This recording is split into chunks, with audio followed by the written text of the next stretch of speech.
La question que tout le monde se pose sur la franc-maçonnerie: pourquoi a-t-elle été créée? Voici la réponse.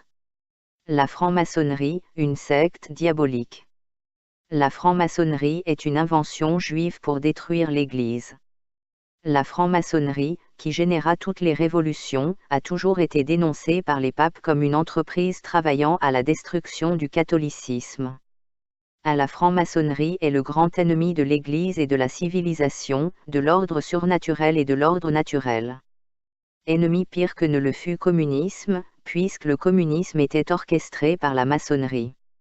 Mais qui se trouve derrière la franc-maçonnerie? Pour éclaircir ce point, rien ne vaut l'ouvrage du jésuite Monseigneur Léon Meurin, ancien évêque de Port-Louis. C'est un livre extraordinaire, certainement le meilleur jamais écrit sur la maçonnerie.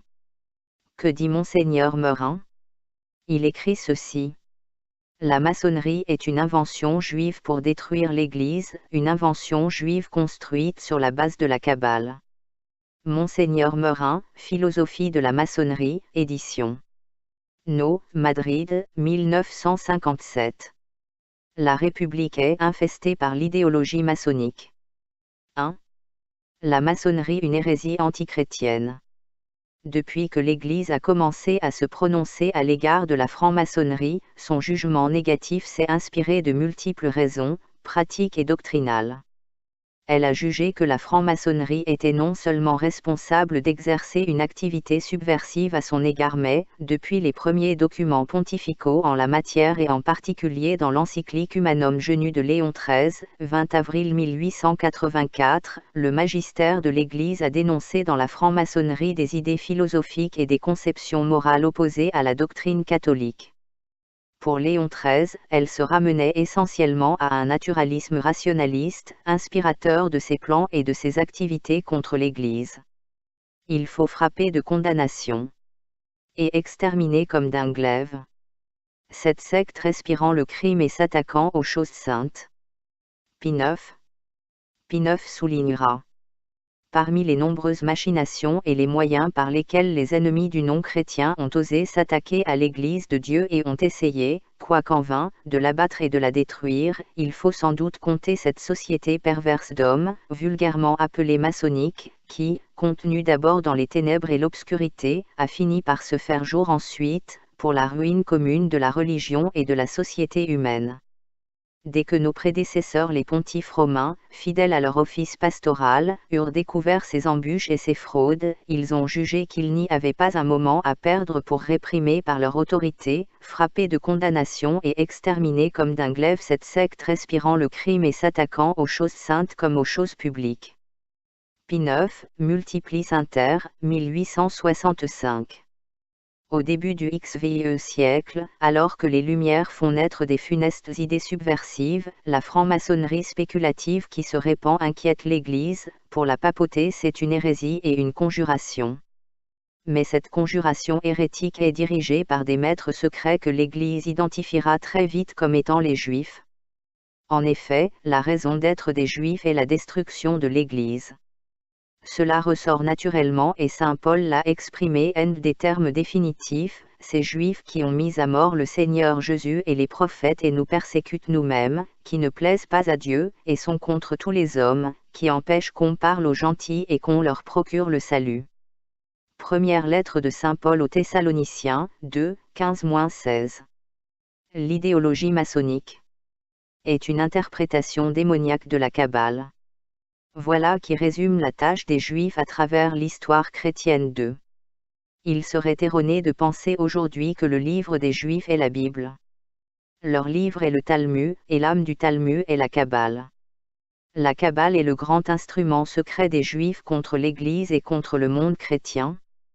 La Kabbale a pu être la tradition authentique des Juifs, mais aujourd'hui, elle a perdu sa vertu et elle est un instrument de perdition. La Kabbale informe la maçonnerie qui est une institution kabbalistique. C'est là la grande démonstration du livre de Monseigneur Meurin. Il y a donc une interprétation judéo-maçonnico-démoniaque de la Kabbale. 2. La Kabbale judéo-maçonnico-démoniaque.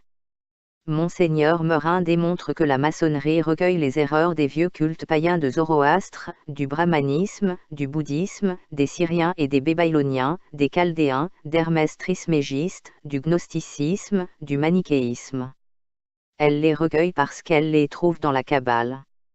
La Kabbale est aussi un mélange de toutes les vieilles religions païennes. La maçonnerie est aussi un mélange de tous les cultes païens. Mais la Kabbale est surtout la divinisation de l'homme juif et l'intronisation de Satan. La franc-maçonnerie est à notre siècle ce qu'a été le protestantisme au XVIe, ce qu'a été l'arianisme au IVe. C'est la grande secte antichrétienne, qui résume en elle toutes les forces vives de l'impiété, du rationalisme, de la libre pensée, de la fausse science, de la fausse politique, de la fausse bienfaisance, en un mot, de toutes les erreurs modernes et révolutionnaires. La franc-maçonnerie, c'est l'organisation universelle de la Révolution, c'est-à-dire de l'antichristianisme. Depuis plus de 500 ans, le grand instrument des Juifs est la franc-maçonnerie. Qu'est-elle ?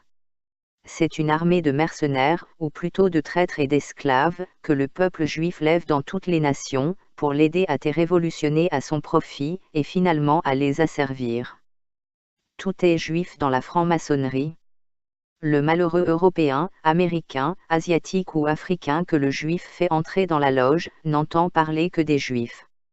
Le Juif Hiram, dont il doit venger la mort, le Juif Salomon dont il doit reconstruire le temple, la captivité de Babylone où il n'a rien à voir, Assuérus, faisant de Mardochée son premier ministre, Abraham, Judith, Esther, la fontaine de Siloé, Zorobabel, Adonai, le passé, le présent, l'avenir d'Israël ne cesse de retentir à son oreille.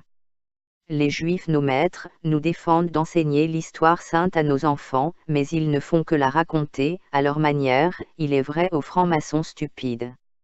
Les titres eux-mêmes, quand ils ont une signification précise, ne rappellent que la patrie de ces Juifs, qui ont l'audace de se dire nos compatriotes et de crier par la bouche de leurs rabbins qu'ils sont plus français que nous.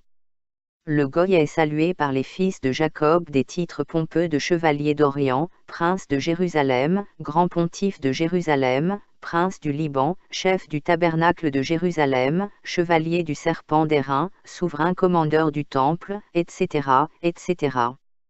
Le terme même de chevalier kadosh chez juif.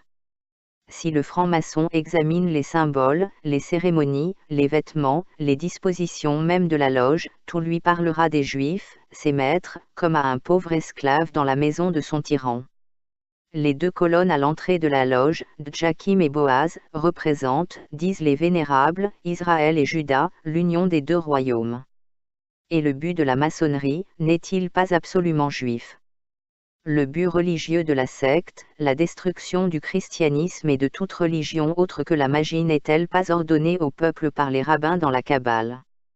Renier le Christ, marcher sur la croix, profaner les saintes hosties, ces idées qui forment le fond religieux des sectes juives, gnostiques, manichéennes, albigeoises, maçonniques, n'est-ce pas l'œuvre du juif déicide, qui chaque année au vendredi saint, dans sa rage de maudit, fouette le Christ sur sa croix ? Que pourrait faire le Christ, après tout, à un libre penseur ordinaire ? Le but politique de la secte est de détruire les empereurs, les rois, les frontières, afin d'établir sur les ruines des empires un gouvernement absolu, unique, universel. Mais c'est le but même d'Israël depuis 3000 ans. Son organisation, comme son esprit, est toute juive. Abbé Barbier, les infiltrations maçonniques dans l'Église, Société Saint-Augustin, Desclée de Brouet, 1910, page 125. La franc-maçonnerie ourdit dans le monde entier. Une vaste conspiration, dont le but final est de détruire le règne de Jésus-Christ sur la terre.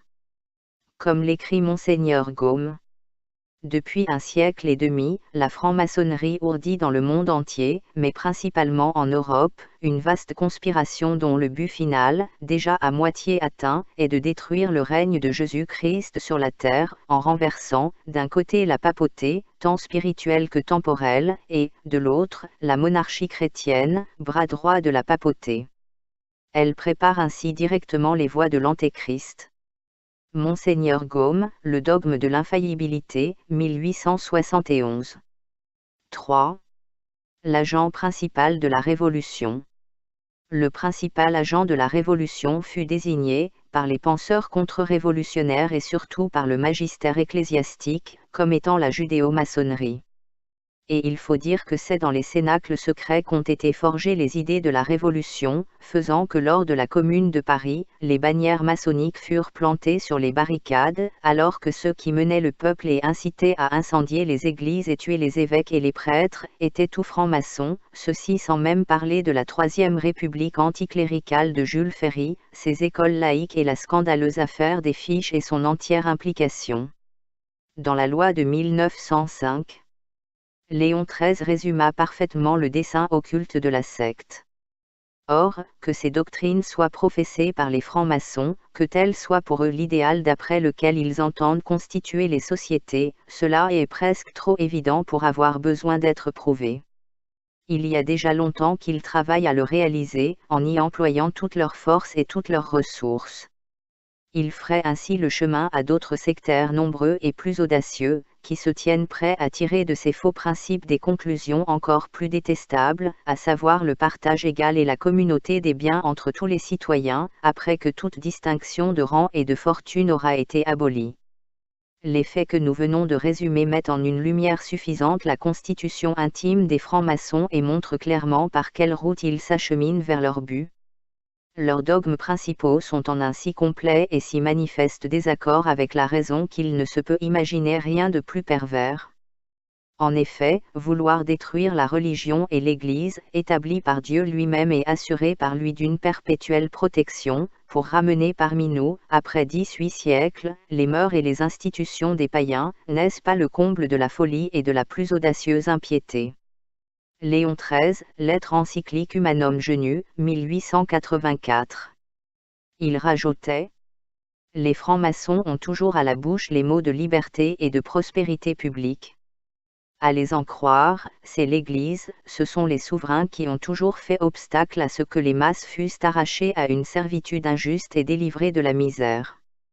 Ils ont séduit le peuple par ce langage fallacieux et, excitant en lui la soif des changements, ils l'ont lancé à l'assaut des deux puissances ecclésiastiques et civiles. Léon XIII, Humanum Genius, 1884.